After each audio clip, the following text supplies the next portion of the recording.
திருச்சிற்றம்பலம். காலபைரவம் தெளிவு குருவின் திருமேனி காண்டல், தெளிவு குருவின் திருநாமம் செப்பல், தெளிவு குருவின் திருவார்த்தை கேட்டல், தெளிவு குரு சிந்தித்தல் தானே. அன்பு பெற்றோர்களே, இதை கேட்கும் பொழுது அமைதியான நிலையில் கேட்கும்படி தாழ்மையுடன் கேட்டுக்கொள்கிறேன். மாணவர்களுடைய நினைவாற்றல் பகுதி 2. நாம் இதற்கு முன்பாக ஒரு பகுதியில் பல்வேறு வகையான செய்திகளை கூறியுள்ளோம். இப்பொழுது பயிற்சி முறையாக பார்ப்போம். நாம் சொல்வதை முழுமையாக கடைபிடித்து இதை செய்யும்படி கேட்டுக்கொள்கிறேன். ஒரு விரிப்பின் மீது அமர்ந்து கொள்ளுங்கள். பத்மாசனம் அல்லது அரை பத்மாசனம் என்று சொல்லக்கூடியது. சமணம் போட்டு அமரும்போது ஒரு கால் மேலே போட்டு உங்களுடைய முதுகுந்தண்டு முகவாய்க்கட்டை நேராக இருக்குமாறு வைத்து கொள்ளவும். உங்கள் 2 கைகளையும் தொடைப்பகுதியில் வைத்து கொள்ளுங்கள். வயிற்று பகுதியை சற்று உள் இழுத்தவாறு, மூச்சுக்காற்றை இழுப்பது அர்த்தம் கிடையாது. உங்களுடைய வயிற்றினுடைய சதை பகுதியை உள் இழுத்தவாறு அமருங்கள். இப்பொழுது உங்களுக்கு வயிற்று பகுதி உள் இழுத்தவாறும் உங்களுடைய மார்பகம் நேராகவும் நிமிர்ந்து இருப்பதை உணரலாம். முகவாய்க்கட்டை மேலே உயர்த்தாமல் கீழேயும் தாழ்த்தாமல் ஒரு சீரான நிலையில் தரையை பார்த்தவாறு இருக்கட்டும். நன்றாக நிமிர்ந்த நிலை, நிமிர்ந்த அமர்வு நிலை.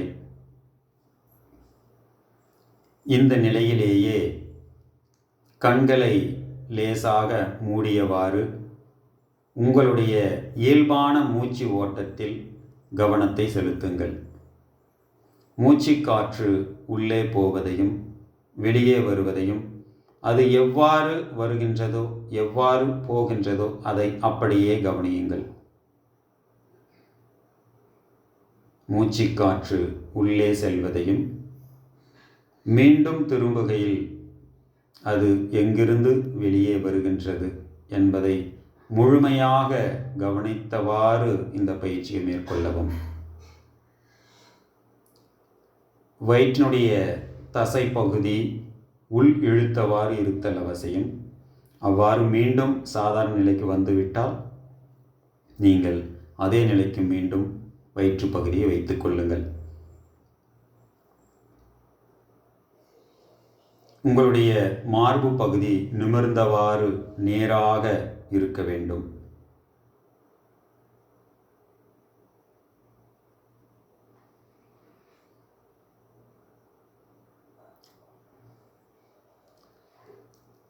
இவ்வாறு தங்களுக்கு நேரம் கிடைக்கும் பொழுதெல்லாம் இயல்பான மூச்சுக்காற்றை கவனித்தல், நேராக நிமிர்ந்து அமருதல். நீங்கள் எங்கு இருந்தாலும் சரி, வீட்டிலோ அல்லது பள்ளியிலோ எங்கு இருந்தாலும் உங்களுடைய வயிற்றினுடைய தசைப்பகுதி உள் இழுத்தவாறும் நேராக நிமிர்ந்தவாறும் அமருதல் உங்களுடைய நினைவாற்றல் திறனை மட்டுமல்லாமல் உங்களுடைய முழுமையான உடல் ஆரோக்கியத்தையும் கொடுக்கும் என்பதில் எந்த ஐயமும் இல்லை. இதில் என்ன நடக்கின்றது? நம்முடைய முதுகுந்தண்டில்தான் அனைத்து சூக்குமங்களும் அடங்கியிருக்கின்றன.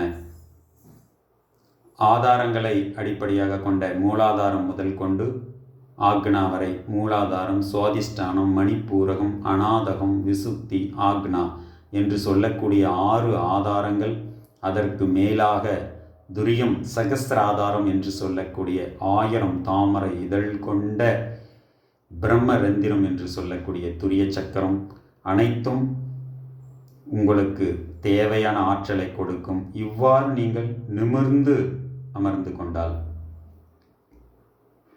இதை நினைவில் வைத்து எங்கும் எப்பொழுதும் நீங்கள் பெஞ்சில் அமர்ந்தாலும் சரி, தரையில் அமர்ந்தாலும் சரி, எங்கு அமர்ந்தாலும் நேராக நின்ற நிலை, நேராக அமர்வு நிலை.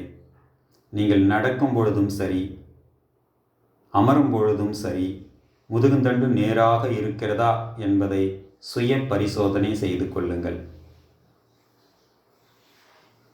இந்த பயிற்சியை நீங்கள் தொடர்ந்து செய்து உங்களுடைய நினைவாற்றலை மேம்படுத்துங்கள். உங்களுடைய நினைவாற்றலை மேம்படுத்தி இந்த சமூகத்திற்கு நல்லதென செய்யுங்கள். திருச்சிற்றம்பலம். நன்றி. காலபைரவம்.